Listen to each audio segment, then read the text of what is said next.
Well, good evening. Thank you for joining us for our special meeting, our additional April meeting. And today we have my council member Mike Boswell lead the pledge.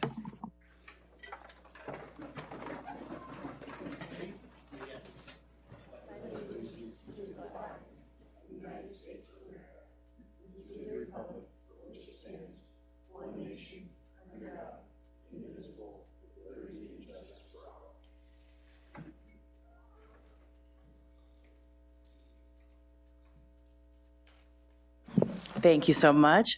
Today we get to start with something fun. We have a presentation for the National Day of Prayer, and I believe that Pastor Doug Pittum will receive it. I will state the proclamation, then if you want to join at the podium, I'll give it to you. If you have a few words you'd like to say, feel free. All right. So May 1st is the National Day of Prayer. So whereas the Congress by Public Law 100-307, as amended, has called on the President to issue each year a proclamation designating the first Thursday in May as a National Day of Prayer. Whereas the right to practice our faiths freely and openly is enshrined in the Constitution and remains at the core of our American spirit. Throughout our history, prayer has empowered moral movements and fueled efforts to strengthen our democracy. It was deeply rooted in the fight to abolish slavery and the expansion of voting rights and voter access.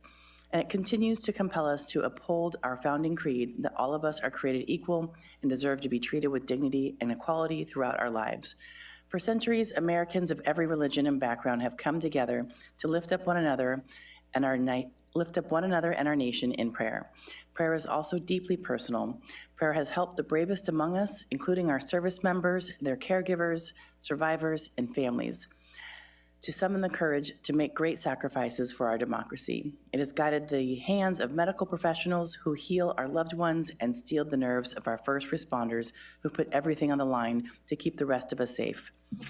Now, therefore, I, Erica A. Stewart, Mayor of the City of San Luis Obispo, on the entire City Council, do hereby proclaim May 1st, 2025 as a day of prayer throughout our city, and I commend this observance to our community members and request that prayers be poured out for our city, for our neighbors, as we live, serve, work, and learn together that we may be filled with all joy and peace and hope abound.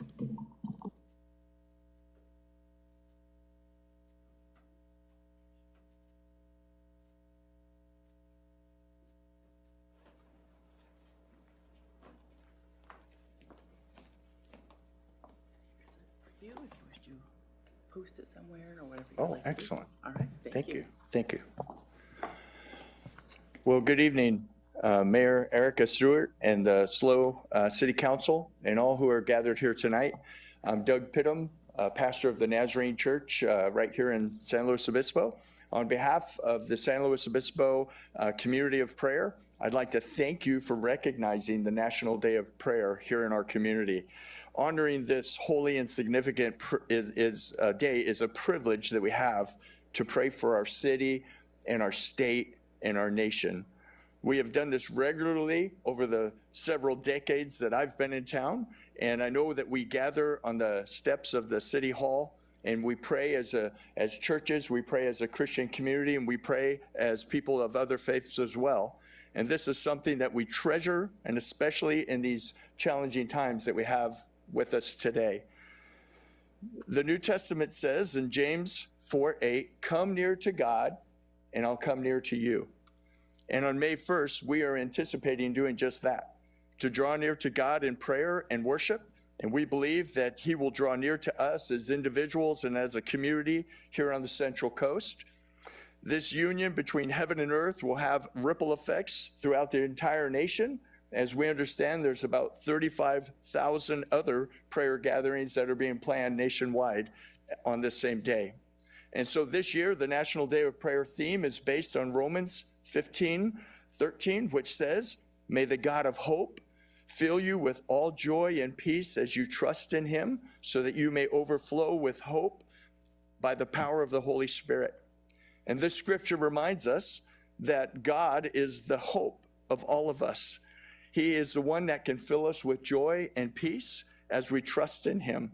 And this promise of joy and hope and peace is just what we need in our nation today. And so we're very excited for the opportunity to pray in our city and for our city. And we are so grateful for this National Day of Prayer. Our prayer is for hope, joy, and peace for all who live in our community, even on the city council on down to every citizen. And we thank you so much for this great opportunity. Thank you so much. Now we move on to the public comment item. And this is for, no, it's not, just kidding, sorry. We have closed session report out. City Attorney? Thank you. It's that rare occasion when we actually have reportable action, so we don't want to miss that. The council did meet in closed session on one matter of conference with legal counsel on an existing litigation case, that is San Luis Obispo Property and Business Owners Association and Leslie Halls versus the City of San Luis Obispo, the City Council, and Smart Share Housing Solutions, challenging the council's approval of the 466 Dana Smart Share Housing project. And on motion by Councilmember Shoresman, seconded by Mayor Stewart, on a 5-0 vote, the council did authorize the defense of the action and also authorize my office to retain Ty Green to jointly represent Smart Share Housing in the city in the action. And with that, there's no further reportable action. Thank you. Thank you so much. So back to the public comment for items not on the agenda. Because this is a special meeting, we do not have public comment for special items not on the agenda. So this is our consent agenda. If you have any public comment for the consent agenda, please make sure that you have sent information in to our city clerk. Any commenters? Yes, we have one. Okay, great. William Toma. Okay, before we move forward to that, just want to make sure anything you'd like to poll City Council. Nope. Okay, great.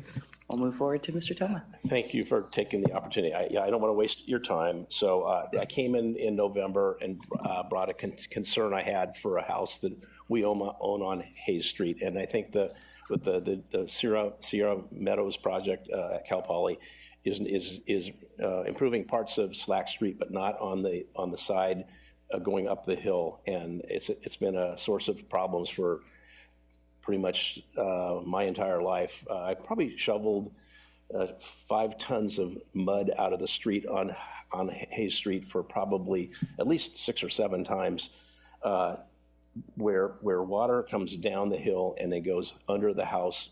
Houses on Slack Street are at a higher level. They go through their garages, go into our backyard, and then flood our houses. And there's lots of, we've tried just about everything we can from there.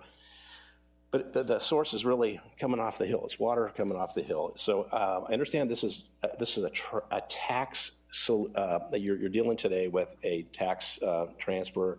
I just want to bring this back up to your. I didn't recognize that when I was reading this until I sent you the email. Thank you guys very much for listening to it. But at some point, it would be nice. And I think, if I'm not mistaken, Callie told me to call Chase at the city and Public Works, and we'll see if we can maybe see if there's some solution to keep people water from running off the hill and then going into the Slack Street yards, which doesn't bother them so much as it does for the people on Hayes Street. And there's other residents that have the same problem that we have. It's just that and I own the property there, so we still have that problem. Let's see, what am I saying? We've tried drain lines, we've tried everything that we can think of, but it would be good if we could get that remedy at some point in time. I don't want to hold up Cal Poly from getting their tax exchange done with the city, so I'll leave you alone. Thank you for listening to me, and I'm Michelle tried to get together with me back in November or December, and we're all busy at Christmas time. So anyway, here I am and complaining once again, but I'm just trying for a good solution. So thank you very much. And thank you, Jan, for responding on Sunday. Thank you. Thank you for your comments. And yeah, sounds like it's a little bit different than today's consent agenda item, but hopefully we can get you connected with staff to be able to go further. Thank you. Any other comments? We do not. All right. So can I get a motion for Vice Mayor? I guess, I don't know if I should have pulled the item. This is kind of weird because there's only one item, so, but I did have a question, and I know we do have some folks from Cal Poly here to answer questions about this particular issue, so would now be an okay time to just ask? Just pretend like you pulled it, and yes. Okay. All right, I'll pull the item, but I just wondered, I know that this is not directly related to the item that we have here before us tonight, but wanted to ask the question since we have some folks here that might be able to help just talk about and remind us, you know, with the development of the Vista Meadows project, how are we tackling the potential for drainage issues, or what is the development doing to kind of help maybe mediate drainage off the hillside? Thank you, Timmy. Yes. Hi, Community Development Director Timmy Tway. So you might remember this is a complicated project because it is not in the jurisdiction of the city of San Luis Obispo. However, there are other regulations that require stormwater management and runoff management that Cal Poly will have to comply with. And they've been a great partner with us. We've reviewed plans. While we don't have the ability to approve or deny anything, we also have an interest in making sure the project is built in a way that addresses some of these concerns and at least makes the situation better. With that, I would ask if anyone from Cal Poly can speak directly to some of the on-site mitigation measures or other design features that address this issue in particular.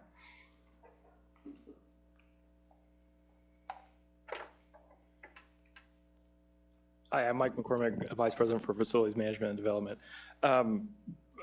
This issue, you know, Bill brought this issue up before, and so we've taken a harder look at that. And if you think it's a complicated drainage issue, and so if you imagine all of the water coming down off of the hill, some of it does kind of go through I can't remember the address of the house. It's at the very top. A lot of that drainage comes right through the driveway as it gets to that point, and it comes down to the street. I've been out there several rainstorms, but not the heavy ones that Bill's described, but have seen that.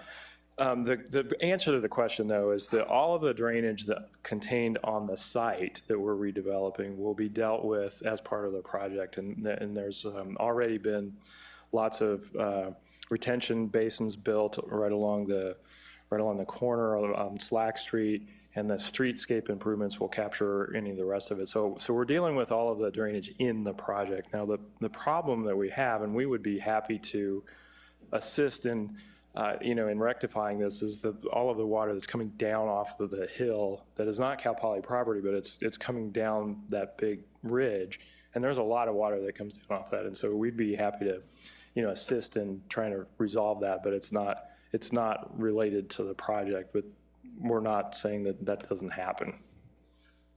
Does that help? Yes, thank you. I just wanted to make sure that it was clear.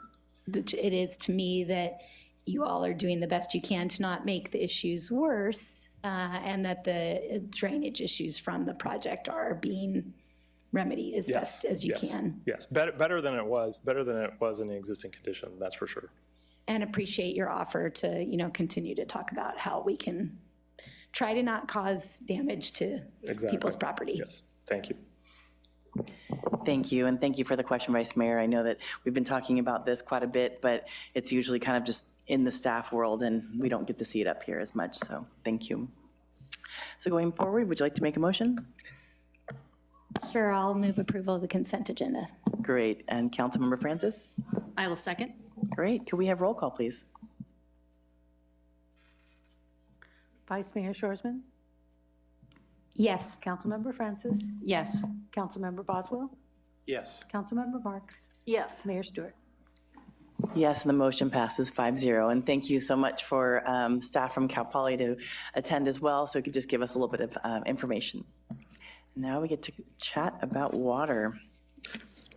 So next we have the business item, which is the introduction of the 25-27 water and sewer rates and the authorization to release the associated Proposition 2018 notice.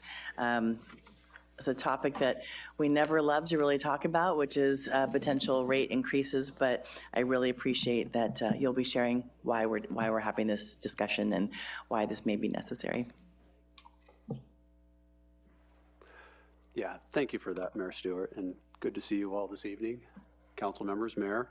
I'm Aaron Floyd. I'm the Utilities Director, and I am joined this evening by Julie Ridgway, who is our Utilities Business Manager. As stated by the Mayor, this is just an introduction of the 218 rate setting process for water and sewer rates that are being proposed.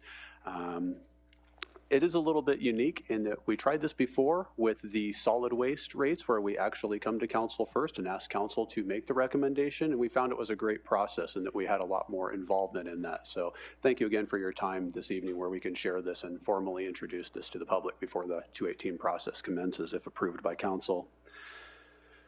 Julie will be giving the presentation this evening, and we have a group of utility staff also representing water and wastewater. So if there are any specifics related to either of these or anything in utilities, we'd be happy to answer that.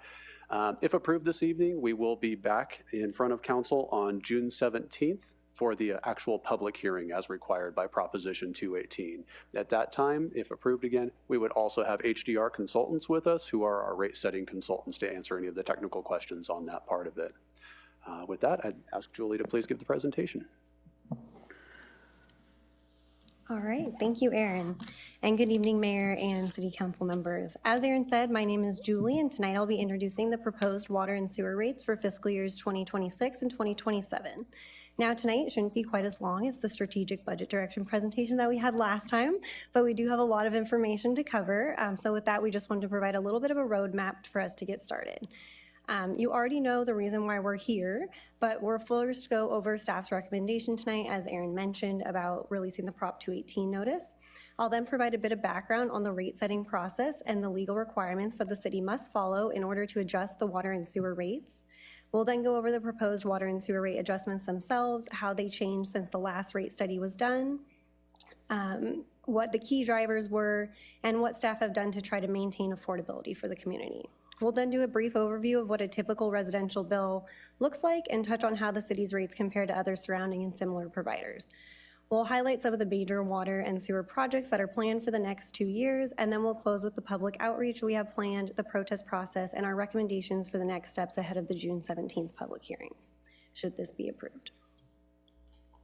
So right off the bat, as Aaron said, tonight is not the rate hearing itself. This evening is really to introduce both the council and community the proposed adjustments and ensure everyone is aware of the Prop 218 process we will be following should council authorize the release of the Prop 218 notice. So with that, we have 2 recommendations for council to consider this evening. First is to direct the publication and mailing of a notice consistent with Article 13D of the California Constitution and the Proposition 218 Omnibus Implementation Act, also referred to as Prop 218, as it relates to water and sewer rates. And second is to set public hearing dates on June 17, 2025 to consider the adoption of updated water and sewer rates if there is no majority protest in accordance with Prop 218. The second recommendation, I know it reads a bit funny, but we do have to do 2 separate Prop 218 public hearings, one for our water and one for our sewer, as a majority protest could be heard or could outcome differently for the different items, or council could take different actions regarding both. So as you all know, the city's water and sewer services are operated as enterprise funds, which means that the revenues collected fully support operations, maintenance, and capital improvements. Thus, they are essentially self-sustaining. It's also important to note that per Prop 218, water and sewer services must stand independently of one another, which means that revenues or rates collected for water cannot be used to fund sewer operations or vice versa. As you may recall, rate setting is not a new process for the city. The city hires an independent consultant to review and propose water and sewer rates needs every 2 years. This process occurs alongside the city's financial planning process as budgets for the upcoming financial plan are being developed. This year, the city hired HDR Engineering, Inc. to be the third party conducting the rate study and analysis. The process started back in October and is an iterative process where we go back and forth with the consultants to balance any proposed rate adjustments to take into consideration affordability for the community with the city's water and sewer capital project plan and maintenance and operational needs in order to continue providing safe and reliable drinking water and wastewater services. After the rate study has been completed, if rate adjustments are needed, the city follows a legal process in accordance with Prop 218 and the city's financial policies, which I will be reviewing in the next few slides. So what goes into a utility rate analysis? First, the consultant will conduct a revenue requirement analysis, which essentially means that they compare the projected revenue expenses to the projected revenues to expenses in order to determine if a rate adjustment is required to balance the equation. The second piece is to conduct a cost of service analysis, which allocates out the revenue requirement between different customer classes in a proportional manner. This means determining the cost to deliver services to each specific customer class to ensure that we don't overcharge one customer class than the other. In 2023, the city worked with HDR to conduct a comprehensive water and wastewater study, which included a full cost of service analysis to develop a 5-year projection through fiscal year 27. However, the city's historical practice has been to adopt rates for a 2-year period and conduct an updated revenue requirement analysis with each new financial plan. Given that the cost of study previously spanned the current time period, HDR confirmed that the cost of service still reflects the current customer characteristics of the city's customer basis, and therefore the 2025 rate study update that we are reviewing this evening utilized the results of the cost service analysis from 2023. Industry standard is to conduct a full cost of service analysis every 5 years, which staff plan to include in the next rate study analysis. The last step in a comprehensive rate analysis is to determine the rate designs based on a cost of service. In this year's case, no changes were made to the current rate structure, which means we're still using fixed rates, also referred to as base charges, and variable charges, which are based on how much water a customer uses. Staff also plan to review the rate structure with the next rate study, which was planned for the years 2027 to 2029. So with that, the city has various internal policies that dictate our enterprise funds. First, we do require that as an enterprise fund, we must cover our total indirect and direct costs and essentially stand on our own. We also have policies that maintain that we require a 20% operating expenditures in both water and sewer. And then we also, in the water and sewer side, have rate stabilization reserves. On the water side, we hold 10% of revenue sales in the water fund and 5% of revenue sales in the sewer fund. So as mentioned, there are certain Prop 218 requirements. This list is not comprehensive of all Prop 218 requirements, but just kind of highlights the most important that we want to highlight for council and the community this evening. The one that I'll point out most importantly on here is that legal notices announcing the proposed changes and rate setting process must be mailed to every account holder and parcel owner at least 45 days before the public hearing. In our case, should the notices be scheduled to be mailed out, we'll have the public hearing set for June 17th. It's also important to note that protests must come from the parcel owner or account holder. However, only one protest per parcel will be counted if validated. The protest must include original signatures and identification of the property. And if a majority of the affected property owners and/or account holders protest the proposed increases, council cannot adopt the rates as proposed. So with that, we also had a new assembly bill that was passed at the end of last year, Assembly Bill 2257, which actually provides a lot of protection for utilities. This new bill establishes an exhaustion of administrative remedies requiring ratepayers to first present legal objections to the local agency's governing body before seeking litigation. There are a few other protections that the bill provides utilities, including that court review would be limited to the administrative records. We've worked really closely with the city's legal team to really try our best to make sure that the city is protected under this new assembly bill. And therefore, we've included information on the Prop 218 notice new this year about the legal objections and how that process works. Legal objections must be submitted in writing by June 16th, and staff will respond in writing to any valid legal objections, and council will be provided copies of all legal objections and that are received and staff's written responses prior to the June 17th public hearing for council's consideration. So touching on tariffs, as Riley mentioned in the last meeting, we all know that tariffs are a large topic of discussion in the news lately. For the water and sewer industry, this primarily would affect our chemical prices. Potential impacts for tariffs in general can include tariffs on imported products or raw materials being passed downstream to the end user. Reduced supplies could mean domestic suppliers raise prices, or vendors may add temporary tariff surcharges. The work that was done for the financial plan, capital improvement plan, and the rate analysis presented tonight were started back in October before these potential unknowns came into play. We generally have a good understanding of what chemical increases may be at that time. However, staff have begun to receive warnings of potential additional charges if tariffs remain in place by our vendors.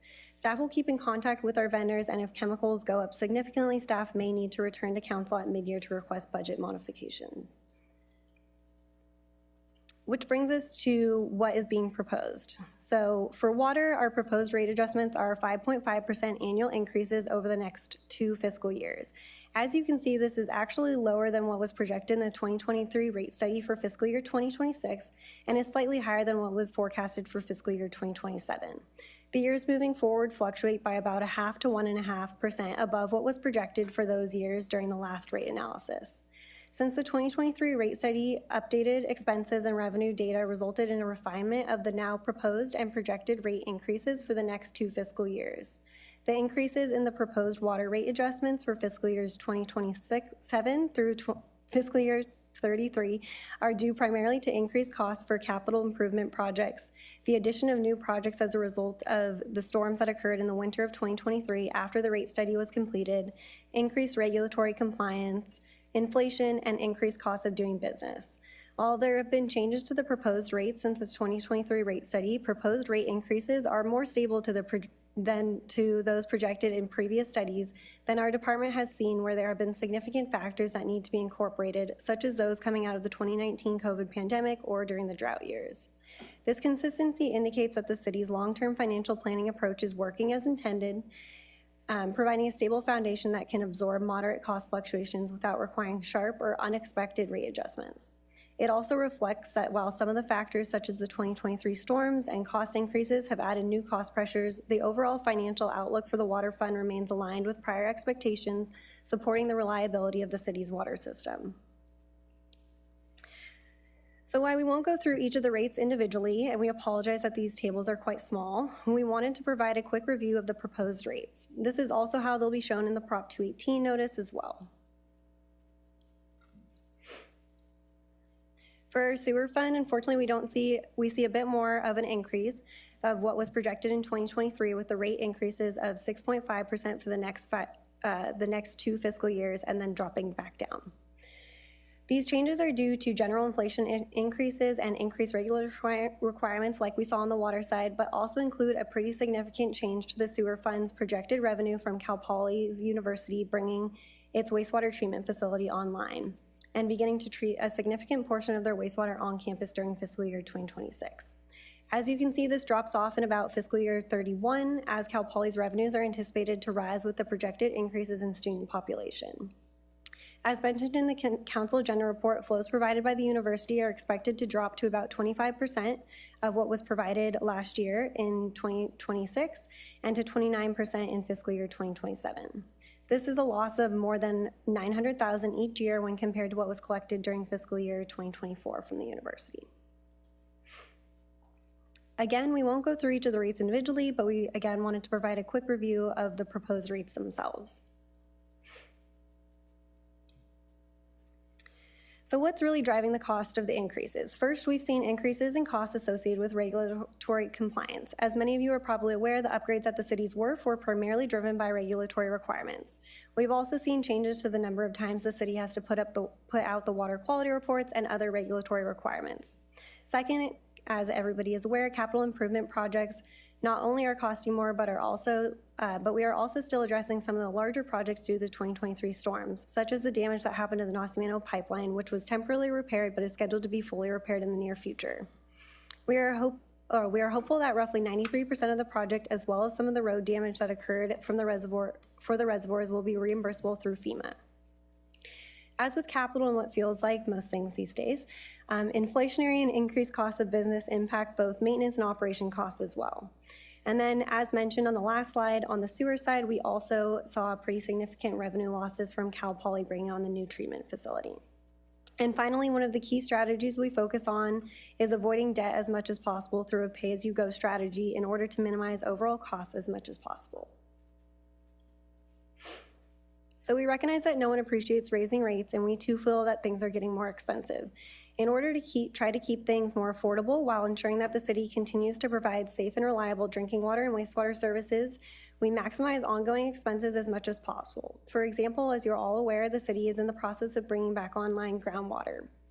Groundwater is a much closer source of water and thus requires much less electricity to get here, such as bringing water from Nacimiento. During the development of this year's budget, we also proactively delayed the timing of hiring a new water treatment plant maintenance operator in order to minimize expenses until they are needed.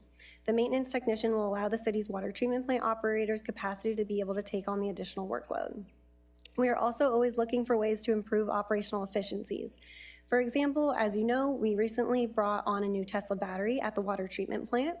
These not only improve our emergency operations and again increase our resiliency, but will also allow us to shift energy usage to avoid peak energy pricing. We are also always looking into infrastructure replacement alternatives. A great example was from our wastewater collections team recently, who successfully slip-lined a pipe in order to avoid needing to replace an entire section of pipeline. And lastly, we also have many plans and procedures in order to systematically and strategically address infrastructure replacement. We know that funding is not unlimited, which is why we are currently in the process of updating the plans for the wastewater collection system and water treatment plant, which allow us to better strategize what is replaced when. And we have asked funding for the next financial plan to evaluate staffing at the WRF as the completion of the project comes to an end, and we would like to better understand what staffing is most appropriate and needed, given that it's essentially an entirely new plant.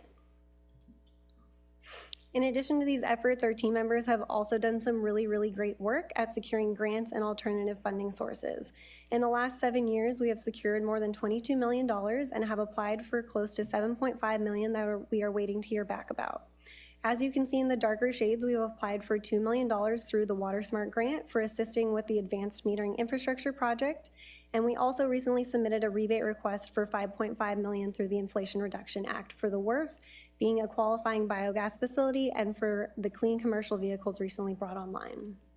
Not listed on the screen, but as you are likely aware, the city is also exploring short-term non-potable water sales of recycled water and excess water from Nacimiento. Although we can't factor those into the rate forecast at this point, as things are still uncertain and there's a lot of work to be done. Should those come to fruition, they would provide the city another revenue source and help offset future rate increases and support additional needed projects. So what does 5.5% and 6.5% mean for an average customer? Rather than going through every rate for every customer, displayed here is the median single-family residential customer with a 3/4-inch meter, which is the most common meter size for a single-family residence. In this example, they're using 5 units of water, which equates to 2,992 gallons and is the average water use for a single-family residence here in the city. As you can see with the proposed increases, this customer's bill would increase by about $8.50 each year. Or each year. If we break it down into how much it costs per gallon of water provided, it costs about 2 cents for the city to secure and deliver a gallon of water to the treatment plant, treat the water to drinking water standards, and then deliver it to the home. It costs about another 2 cents in order to bring that same gallon of water to be collected, brought to the wastewater treatment plant, treated to a level that meets environmental standards, and then discharged, or even better, turned into recycled water and reused within the community. We have updated our website that includes a rate calculator that allows customers to plug in their projected consumption to see how much the variable portion of their bill would change. But of course, if community members have any questions or would like help calculating how this proposed rate increases would affect their bill, we always encourage them to call in, and a utility billing assistant would be happy to help them. So we often get asked how our rates compare to other agencies. Although it's convenient to try to simplify things like this, it really is like comparing apples to oranges. Rates depend on a utility's water supply portfolio, how much water is needed, or how water is treated, for example, surface water versus groundwater, how far water must be pumped to be treated and to be delivered, how new or old its system is, local conservation or regulatory requirements, and who its customers are. In the graph, we tried our best to turn those apples into oranges by utilizing the water consumption data that is published publicly by the state's Water Conservation and Production Reporting webpage and determined what that rate would be for the amount of water usage for a residential customer with, again, a 3/4 inch meter. This allowed us to take into consideration if a utility's customers are using a lot of water. However, it's not a perfect method.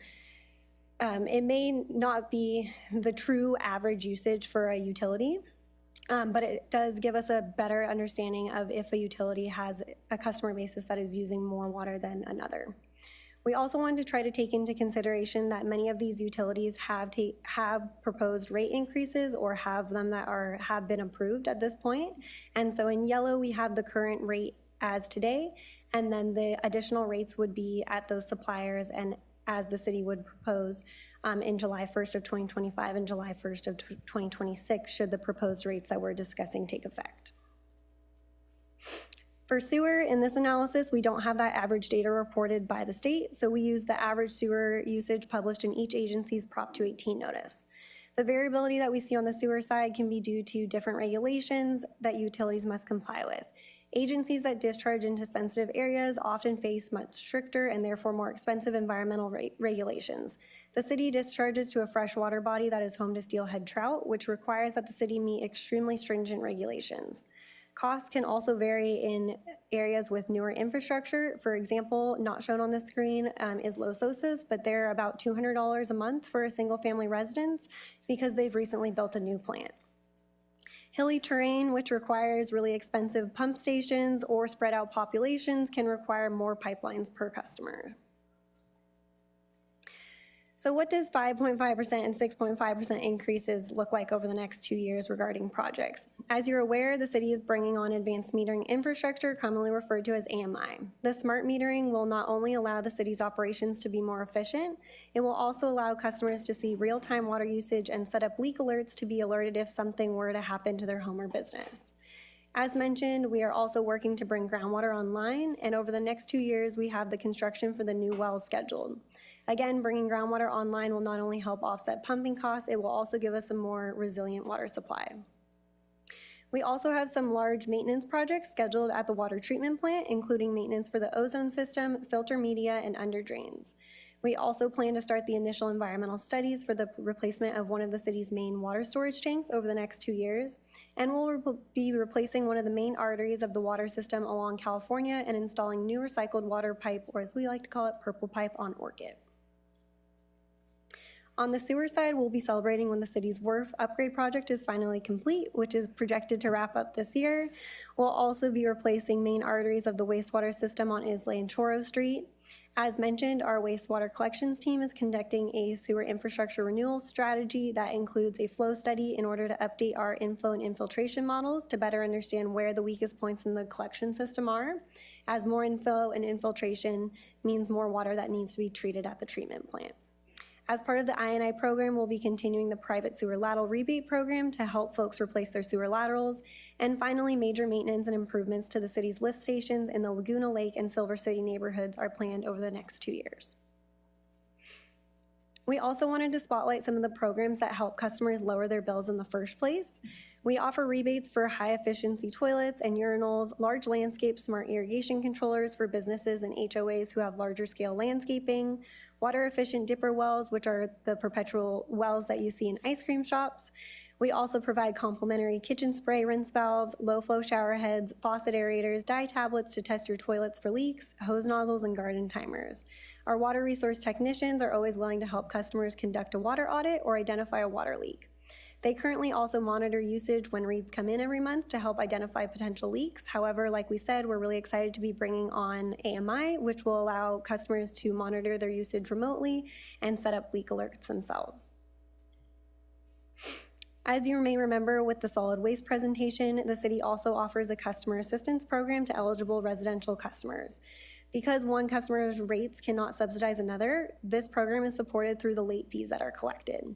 Historically, we've always been under budget in what is given away compared to what is collected, which is why we will be asking council to increase the percentage discount offered to qualifying customers from 15% to 20% in order to continue helping those struggling to pay their water bills. Additional details, as well as the draft resolution for doing so, will be provided as part of the June 17th City Council agenda report. So looking forward, this gives you a brief overview of what's to come. Tonight, we're introducing the proposed rates and recommending that council authorize the release of the Prop 218 notice to be mailed. Between then and the public hearings, we'll be conducting community outreach, including an informational session at the Ludwig Community Center on Wednesday, June 4th, which would be similar to this meeting, and we encourage anyone to come and ask questions and learn more about the proposed adjustments. We've also reached out to various local community groups, and we're excited to share that the Central Coast Community for Senior Citizens, Latino Outreach Council, Cal Poly Student Affairs, and Cuesta Student Success and Support Programs have all advised that they'd be willing to reshare information about the proposed rates and customer assistance program on their platforms and with their organizations. We've also already presented a similar presentation like this to the Legislative Action Committee with the Chamber of Commerce and had the opportunity to hear their feedback and answer some of their questions from the business community. Which brings us to the public hearing scheduled for June 17th, 2025. And then finally, if adopted, the new rates would take effect on the first of each fiscal year in 2025 and 2026. So how can residents get involved? The draft report is available with the council agenda report and has also been published on our website. We'll include a link to our website on the last slide. As mentioned, folks can also attend any of the events listed here, including coming and asking us questions at the annual Public Works and Utilities Week Farmers Market event, where we'll provide information and answer any questions. And then finally, of course, we always encourage folks to provide feedback through public comment. And then again, at the end of our presentation, we'll share links for how customers can reach out to us directly. So should someone choose to protest the proposed rates, information regarding how to do so is included on the Prop 218 notice itself, and we've also posted information on our website as well. But in short, every property owner or tenant responsible for water or sewer bill can submit a form that is included as part of their Prop 218 notice.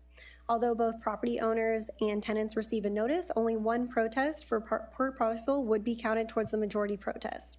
Protests must be submitted before the close of the public hearing and include the service address, original signature, and then of course must clearly indicate by checking the boxes that say protest in order to count as a valid protest. Should council authorize approval, 28,565 notices will be mailed out to all parcel owners and account holders. If a property owner or account holder has multiple properties or accounts under their name, they are sent multiple notices and have the right to send in a protest for each parcel and/or service account. Additional forms are also made available in the clerk's office, and we provided a translated copy in Spanish on the website at www.slocity.org/utility-rates. There are 17,161 parcels within the city, which means that a majority protest would be 8,580 plus one protest.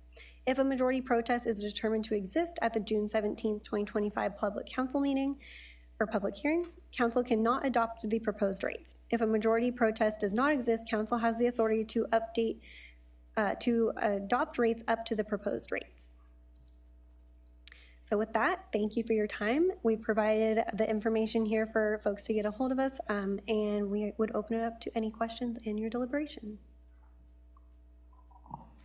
Thank you. That was a lot of information to squeeze into a lot of very short period of time, as well as I looked at the what would be mailed out in the notices.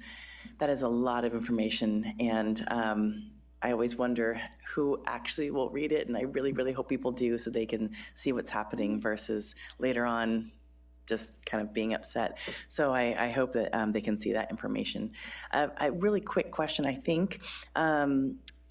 In the, as you mentioned today, and also in the report, we talked about the AMI, that you could monitor your water use remotely. But something you said today was that people could look online today if they wanted to find out their usage of water. Do you mean just because you're looking at your bill or something else? I may have misspoke, but people who do have access, some have access already to what we call Eye on Water. And so there's about 2,500 radios that have been installed. We've had about 313 or so sign up to be able to see that. So those folks can see their active water use. But otherwise, unfortunately, no, it would be with the monthly meter reads that people would be able to see their water usage. Okay, that makes sense, because I read that as well, and I was like, wait, what does that mean? Do we want to encourage people to sign up? Do we need those 313 people to get to a higher level, and how can they do that, and what does that look like? We do want people to sign up. We are trying. Unfortunately, the percentage of signups for most utilities is fairly low. Really, it's a factor of engagement with your community. So our water resources team is doing a fabulous job trying to hang door hangers and do follow-up emails in order to get folks to sign up. But roughly about only 313 at this point. So we're working on that. If I could add on that, I think that will be a future strategy for us as we continue to do this. Our primary goal right now is over the next couple of years is really try to get everyone on the meters first and let it kind of organically grow, and we're hanging door tags and talking about it. But then I think once we have everyone actually on the system, it's time to really shift gears, put extra resources towards that outreach, and really focus on, okay, now we all have it. Now let's all start to really get, generate some momentum behind the benefits of that technology. That makes sense. Maybe we can include that in the Wyland Water Conservation Challenge next year. Are you willing? I am. Okay. Okay, well, I will move on to the team. Sorry, any council members that do have any questions? And I do want to also highlight, thank you for answering in the agenda correspondence ahead of time some of the questions that were asked. It was very helpful answering some of the questions I had too. Councilmember Marks. Thank you. Yeah, I had a question about the loss of revenue that would result to the sewer fund from Cal Poly's building its own wastewater treatment plant. So can you give us an idea of what percentage of this rate increase is resulting from Cal Poly's decision to build its own wastewater treatment plant? In other words, how much more are city residents going to have to pay because of Cal Poly's decision? While Julie looks up the specific amount on that, I will share also, it is interesting. So kind of to add a little context on this for the folks who might not be aware of what's occurring on this, part of the overall diversification of Cal Poly and to meet their build-out requirements for water, they have gone seeking additional water supplies. And with that, the strategy that they opted for was to build an on-campus water resource recovery facility or a wastewater treatment plant where they will utilize that treated water for their agriculture or non-potable uses and then use their water from Whale Rock supplies for their domestic purposes. As you stated, Councilmember Marks, that will result in a net decrease in revenue towards the city. Part of our agenda correspondence on this, though, did also ask the question that I think is helpful in opening this up a little more for conversation, is that Cal Poly still owns and actually maintains and is paying their proportional share of their capacity interest in the city's wharf as well. So that will be underutilized for some time period, but Cal Poly will continue to make the debt payment on their part of the upgrade right now. So that is actually somewhat helping the city on that, but it is a net over the initial, probably about 5 years or so.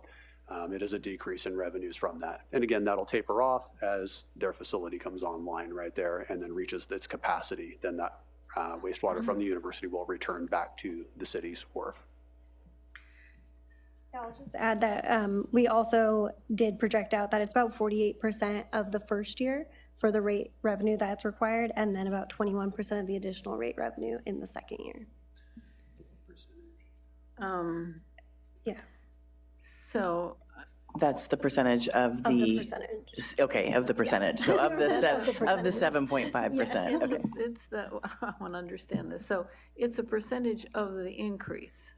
Is that A percentage correct? of the rate revenue that's required, of the rate revenue requirement. Yeah, well, yeah, that's pretty clear in the staff report. No, I'm just curious in terms of the impact on the average resident in the city.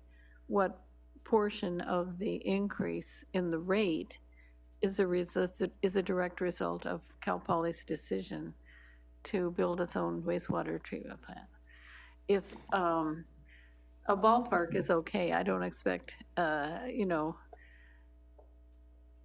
but it concerns me that our residents are going to have to end up paying more because of Cal Poly's unilateral decision.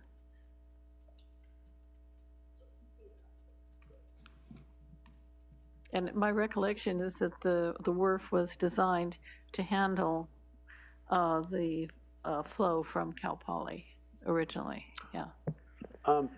If I could, Yeah. point of clarification on that. Originally, the city's wharf was intended to treat the capacity of the existing campus. When Cal Poly actually was embarking upon their master planning efforts, the city did engage the university and asked if they also wanted to expand that capacity right there. At that time, the university declined that opportunity. Okay. So they have not increased their amount. They are maintaining their current capacity interest, but they did not increase capacity with it. Councilmember, to answer your question though, it's roughly about half of that. So about 3% of that increase right there. And that's pretty close in line with the original forecast, where we had anticipated that the next 2 years rate increases would be closer to 4%, where they are currently at 6.5%. Okay. So then the other question is, what if it takes Cal Poly longer to bring their wastewater treatment plant online than is anticipated? Are we gonna, this is the first time they've tried to do this kind of thing, right? And That's correct. I'm sure they have all kinds of experts helping them. But if it does take them longer than they anticipate, and we've raised the rates on our residents based on the assumption that Cal Poly has actually got this wastewater treatment plant online, that also really concerns me. What, are we just going to bank that for the future, or what? We shouldn't be charging our residents for something that's hypothetical or assumed, right? I mean, 218 doesn't like that either. That's correct. So we would, if that did occur, and let's say it was a 1-year delay, we would see perhaps an overrealization of revenue on that. And that would be something that we would work with our rate consultant to understand the impacts of that, and what that could look like is in the future is another reduction, or maybe not as much of a proposed rate increase. And council does always have the ability under Proposition 218 to charge less, We correct. can always charge less, But not more, you got it. but not more. That's correct. That is correct. Okay, and then I had another question about with the water, on the water side here. So in terms of selling short-term wastewater to the Edna Valley growers, which right now it's unclear if that's going to go forward or not. I have to state my own wish that it doesn't go forward, but are these figures in any way depending on that sale? No, that's a great question, council member, and there's two parts of that. The first is that what is being proposed and what council has previously given direction to staff on is to pursue either short-term, actually all short-term, non-potable opportunities to sell water. So initially that could look like sales to the Edna Valley. It could look like sales to an environmental group, as council gave us direction to pursue that as well. It could also look like that remaining part of the Nacimiento allocation that is use it or lose it. So in a current year, when we have our pipeline that is damaged and we can't use it, we have a use it or lose it contract on our Nacimiento water. So we have over 5,000 acre feet of water up there that if the city does not utilize that, it just returns and we don't get to store that as credit. So there are opportunities where our partners in the Nacimiento project and the county, who overall administers the Nacimiento program, is looking at opportunities at selling that at other turnouts along the Nacimiento pipeline. Those would also be something that would have to return for approval, but they are short-term, non-potable uses of that water, and those are potential. And to your question, no, those are not baked in here. Those are not, just like the other proposed grants we have, the 5 or so million for the IRS funding and some of those are not baked in at this point, because we do not believe that would be fiscally prudent to put those in there until they are actually in our accounts. Okay, and going back to the sewer side of the equation here, Are there any savings that result from processing less of Cal Poly's wastewater or sewage? There are some. While most of the cost in water and wastewater treatment are fixed, staffing, loans, infrastructure, those types of things are really independent of the amount of water. There are pumping and electrical and maintenance issues and further wear and tear, and especially chemical issues that are dependent on that volume. So there could be an associated decrease in operational cost associated with less water being generated by Cal Poly. So is that taken into consideration in terms of the rate hikes that we're talking about? It really wasn't at this point.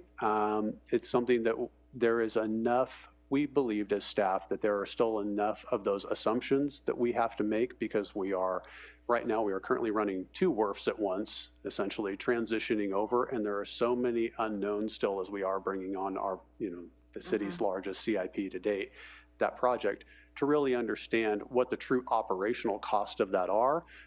We believe that if we started sharpening our pencils to that point in time, we could really find ourselves in a problem area that if we said, hey, there is this small reduction right there and we cut that out, that it might not actually come to fruition. But that is something that we will absolutely have to review with HDR on the next round when we do a rate analysis study. We will have to take all those into account, and we will have the benefit there of not engineers' projections on energy needs, but true actual amounts based on our actual facility, the strength of the wastewater coming in, the time of day that those come in, and the time of use for PG&E rates. So the out years could change depending on that future analysis? Yes, and I believe they will. There is some additional analysis that we will have to do when the WRF comes online right there. The first will be kind of level setting, working out the bugs and understanding how it works, and then we'll start working on optimization right there.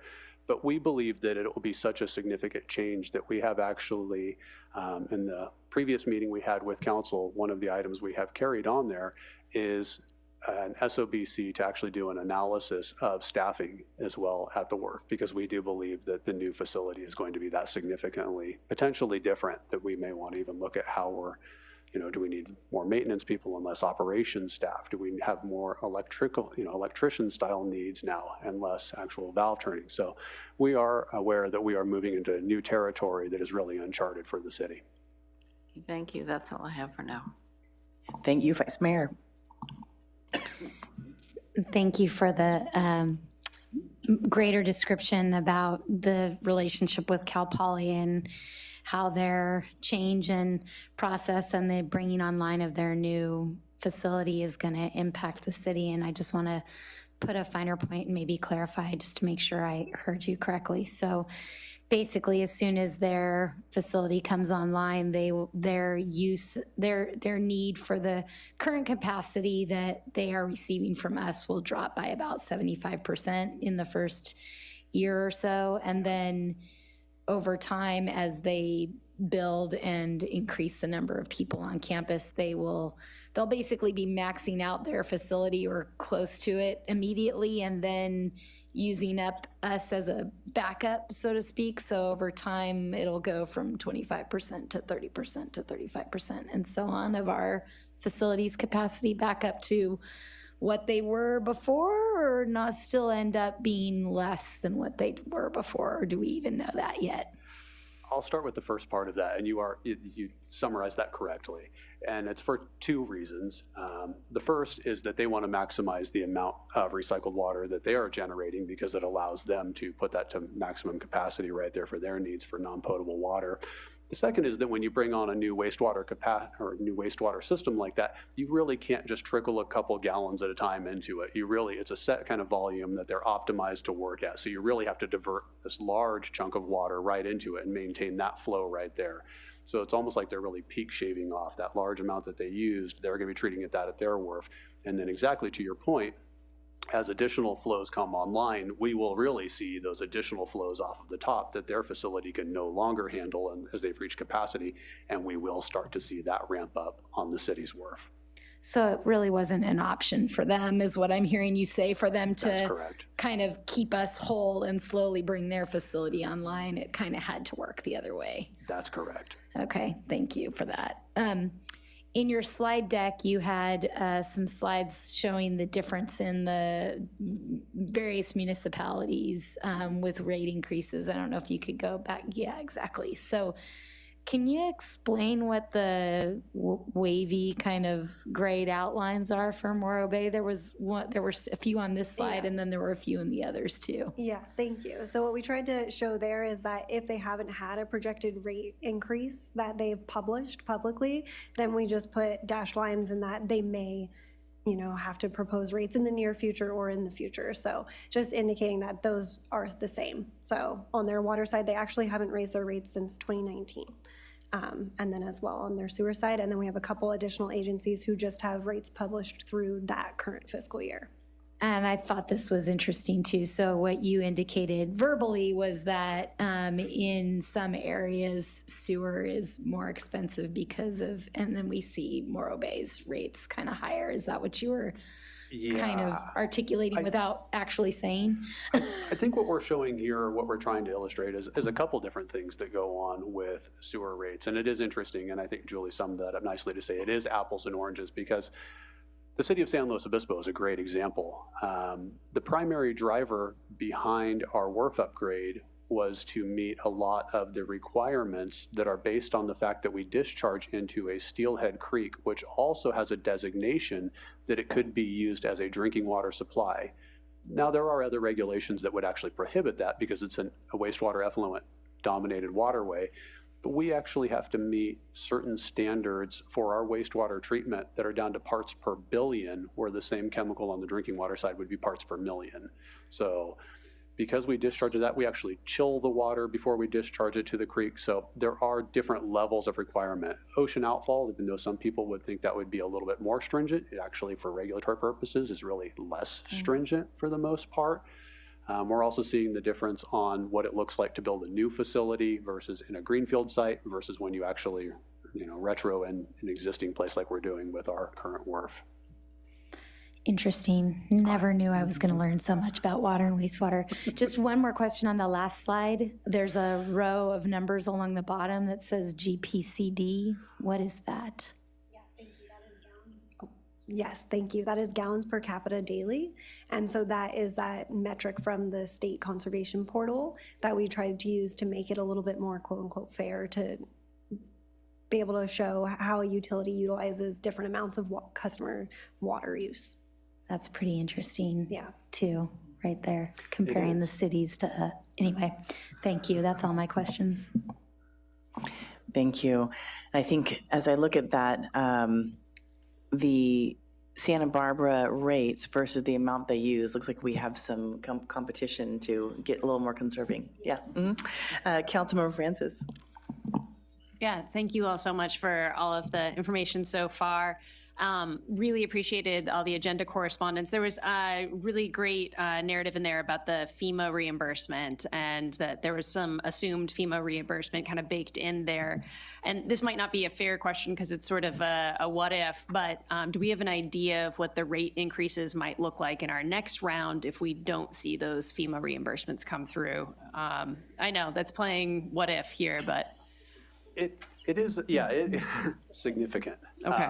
It would be, so a lot of these are actually for the Nacimiento pipeline. Right. I think that's a really good one to take as an example on that. And we did appreciate receiving the agenda correspondence on that question, because I think it is at the forefront of everyone's mind is, are we going to get those funds? And obviously we do not can have a crystal ball at our disposal that we can tell you that, but in our conversation, we did reach out following that question just to reaffirm with county if they have heard anything new on this. And at this point, the county has not received anything affirmative, but we do have a pretty good understanding that it is proceeding along, and the county has been successful in actually capturing a lot of that FEMA money for those projects in particular. A good way that we like to kind of look at these is if you think about, let's say the water fund has $25 million that we bring in, just for easy math on that, then roughly every 1% is every $250,000 we spend. So every $250,000 in expenditures equates to about a 1% need for revenue right there. Now, that's a little unfair because that's a one-time and some of these are ongoing like that. But I think it starts to talk about a cumulative impact that would be significant. I would want council to rest a little more comfortably on that, first with the comfort that we have that we will most likely receive those. And the second part is if for some reason those didn't come through, we would understand that we would need to do some real sharpening of pencils and some real strategic work with our partners and understand what some other opportunities might or might not be there, because I think those kind of a rate impact on the community would not be well received. Yeah, thank you for that. And kind of another follow-up here from your agenda correspondence, there was a question about projects being delayed if rate increases are not approved. And again, this is getting into kind of making projections on things that are unknown, but are there projects that if they were delayed would have broader impacts or costs for the community? Things that, you know, we're sort of banking on in order to bring down costs in the future, or that potentially, you know, might lead to negative impacts on the community in some way? Yeah, that's a great question, and thanks for asking that. I think it's a combination. I mean, first and foremost, we are driven by our mantra of resiliency. So some of our big projects coming up right now are replacing such things as the current Reservoir 2, which is removed. It's, you know, original 40s vintage. It's up in the upper reaches of Stenner Canyon. So those are the kind of projects we're looking at right now. So if we were to have a large seismic event, it is older up there, it is up in a canyon, it would be difficult to access.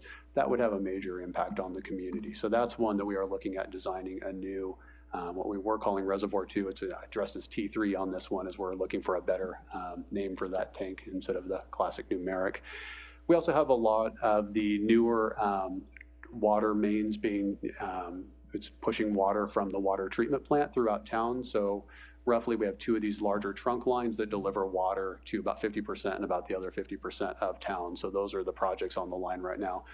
Those are original vintage, 60s vintage on those, and of a difficult size to quickly replace. So those are the kind of projects that we have really put to the prioritization list on those right there. So I would say that there is some strong need to replace those. There is not any imminent, danger that we're aware of, but it is a matter of time before older infrastructure all does fail. The second part of your question, though, is the little more optimistic one, so I'm choosing to end with that one.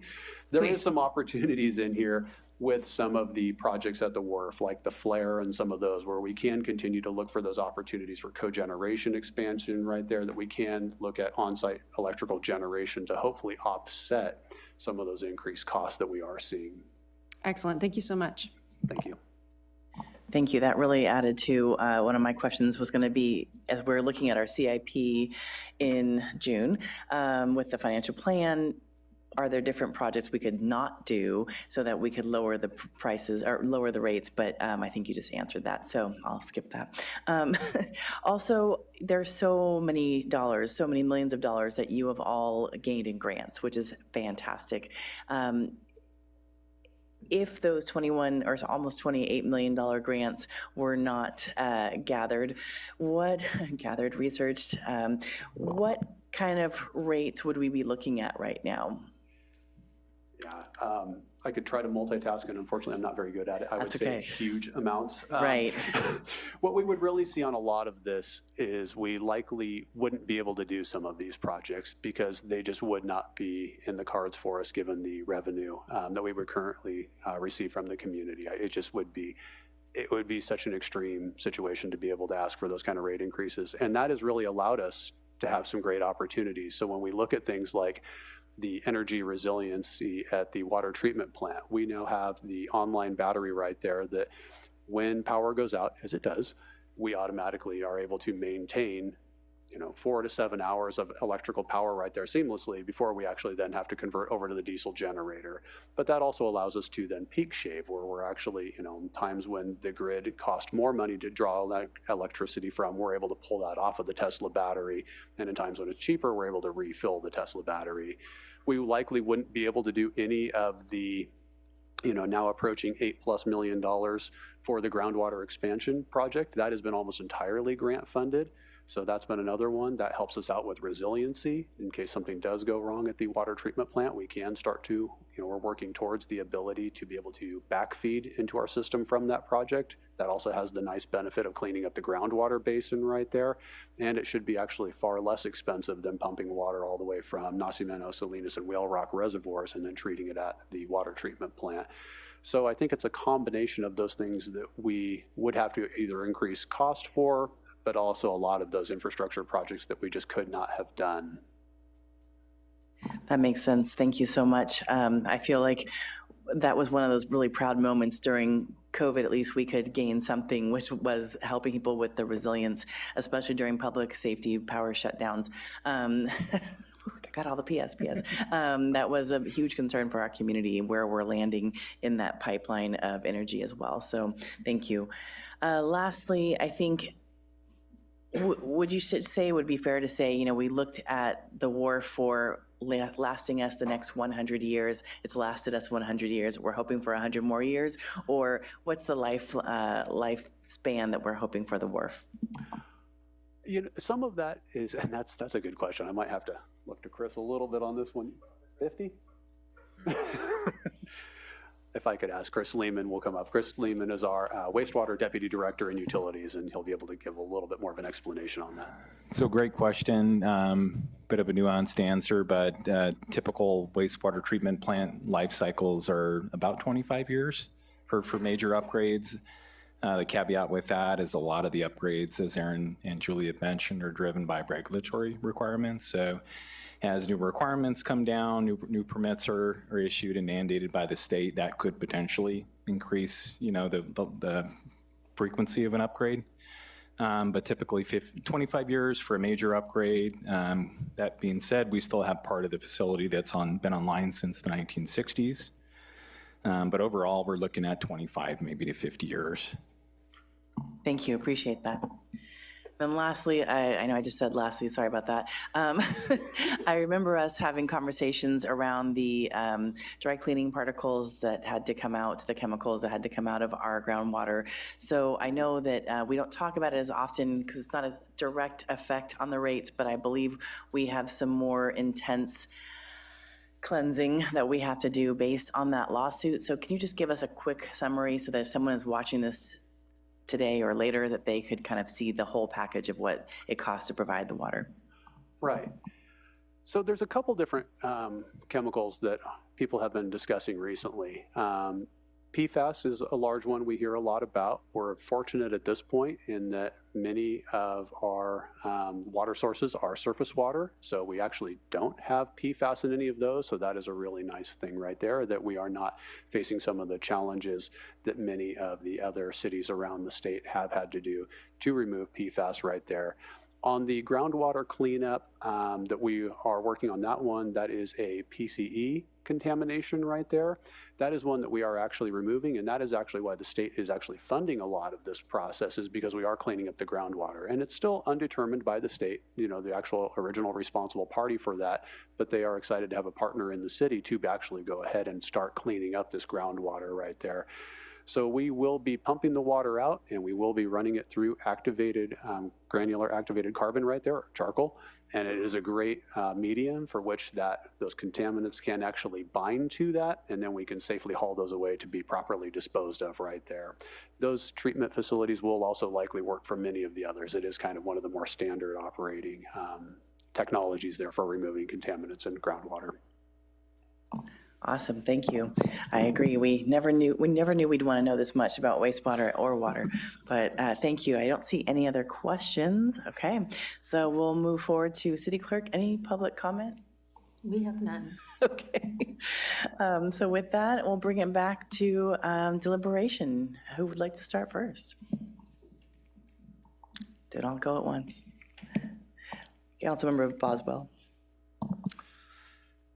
Thank you. I just want to really thank staff. I asked numerous questions in the agenda correspondence, so thank you for answering those.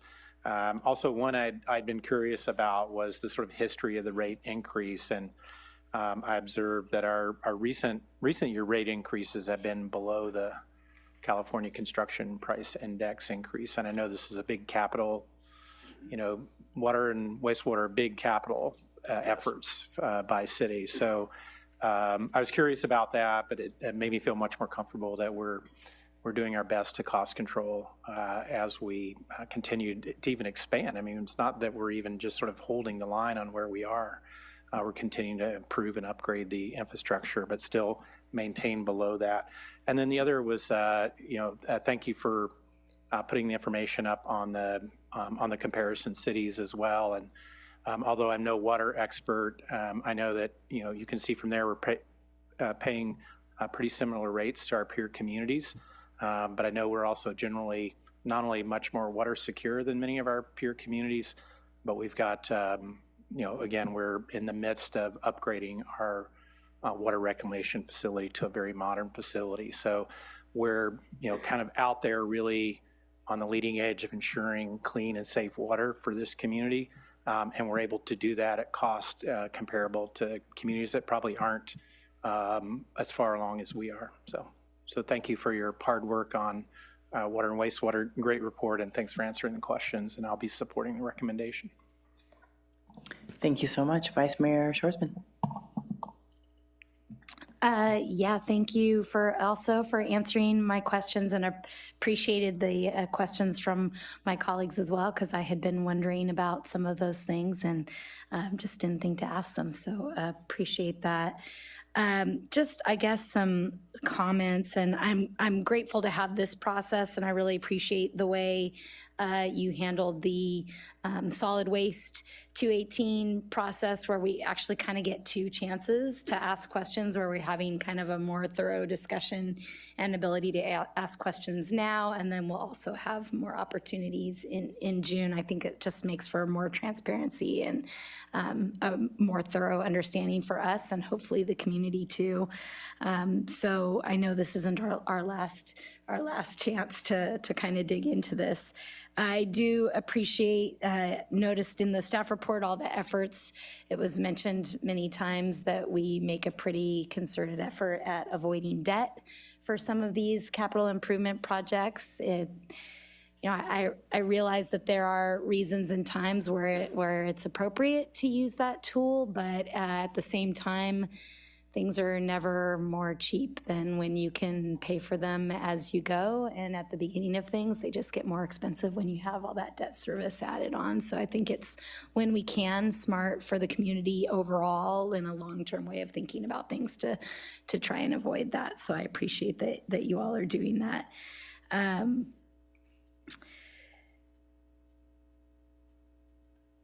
Also wanted to just make a quick comment about the notices that will go out, and I think you do a pretty good job of this already, and I'm sure that our public information folks will give them a once over, but just a little plug to, there is a lot of information on there. They're very dense, and we know that probably a lot of people don't look at the inserts that come in their mail, but as easy as we can make those to read, paying attention to low literacy levels and keeping the amount of words as small as possible so that people are more likely to read them. Just want to put in a little plug for that. And then also thinking about the rollout of the AMI and the new opportunity to increase the customer assistance program percentages for people. I'm very supportive of that, and I look forward to seeing that coming to us again in the final hearing. And knowing that it's an underutilized program, maybe with the rollout of some of these technology upgrades for users, maybe we can incorporate some public information about the customer assistance program just to get the word out there a little bit more to people who might qualify for it, because I think there's a lot of folks that don't realize that if they meet certain income requirements that they could get discounts on their utility bills. So. And then in terms of the outreach efforts too around this, I know you will hold public meetings, and a lot of times people, come to those at varying levels. Sometimes people show up, sometimes they don't. Just wondered if you had thought about maybe taking the message on the road a little bit to some of the maybe apartment buildings that have maybe a higher proportion of low-income residents or a higher proportion of Spanish-speaking individuals in them, and, you know, some of those have community rooms in them.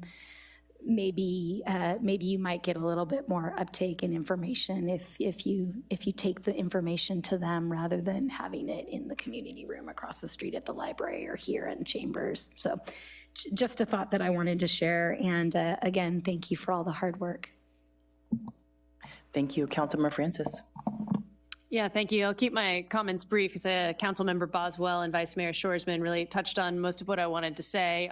Just really incredibly grateful to you all for keeping the increases as modest as possible. I don't think any of us relish having to approve increases to rates. And so really having this opportunity for transparency, seeing what's going on, what's coming down the pike with our CIP and the programs to try and reduce the rate increases, really great to see. And also appreciated your commentary on improved outreach and just thinking about some creative ways to make sure that we're getting information to everybody in the community. I will also be supporting this. Thank you. Well, so many things have already been said. I will keep it limited. The one thing I want to add to the roadshow, shall you say, happy to help. Truly, I think it's really important that we get more information out to people versus waiting for them to come to us. And I know at the same time, that's a lot of extra work for staff. So utilize us, please. The other part that I think is for the June 4th event, for those who are available on that day and would like to ask questions. I know you put up a sign of how to put those questions in. I think, you know, obviously you get a lot of great social media. I love seeing your social media. So just, you know, put that out there of like, hey, if you can't come, please ask those questions. We'll get that information out to you. As well as, will there be an option online? Not Zoom, not trying to encourage the Zoom bombing, but kind of the YouTube live that we have. Will that be available on that day? That would be really helpful, I think, for some people. I'm amazed at how many people I get that say, oh yeah, I watched the meeting. I'm like, you did it live? Okay. So I think that's really helpful. And just really also like that the utility assistance has gone from 15 to 20%. I'm very proud that you all were able to figure out a way to help with our limited 218 to be able to get help to people who financially just every bit helps.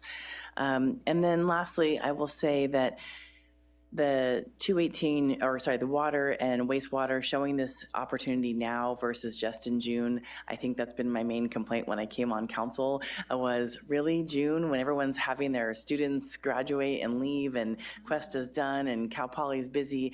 They don't have time to focus on this. Granted, they're not in this room right now, but at least it gives them a little bit more time to be able to process. And with 2/3 of our community members as renters, I appreciate that you're really giving people another opportunity. So thank you. Mayor and Council, if I could, just for a moment, I'd like to make a shameless plug for our city manager, whose idea, Whitney McDonald, who actually came up with the idea that we really needed to do 2 hearings. So I appreciate the response from council on it, and I totally agree. But thank you, Whitney. Thank you, City Manager. Councilmember Marks. Thank you.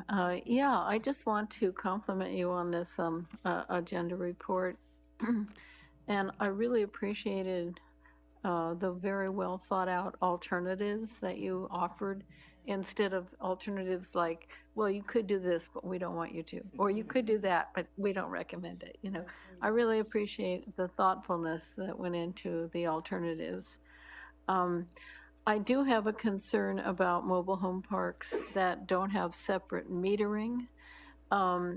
And I don't know how to approach that, but I just like to throw out the hope that often a lot of people in a mobile home park would qualify for the assistance in the rate, but if they don't have separate metering, they don't get to nobody gets to benefit from what we do offer to help keep the cost down. So I don't know how you could do it. I mean, maybe just I mean, usually the electricity is separately metered, or the internet, and there are programs, but when it comes to water and sewer, is there any way that we could accommodate the mobile home parks?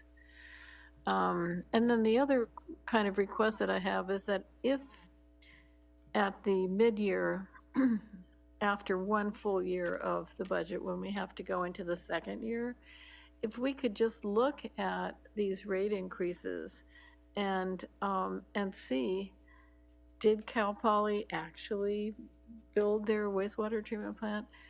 Did these variables that these assumptions that we're basing the increase on, did any of those actually materialize, or did something else happen?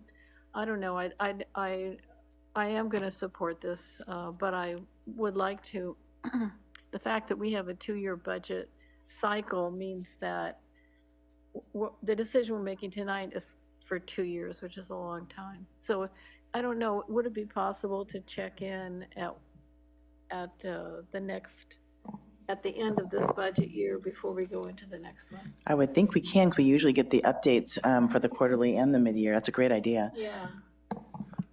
Yes, and we actually could return at supplement, and per Prop 218, we could actually at that time take that action if that was prudent with the revenue coming in.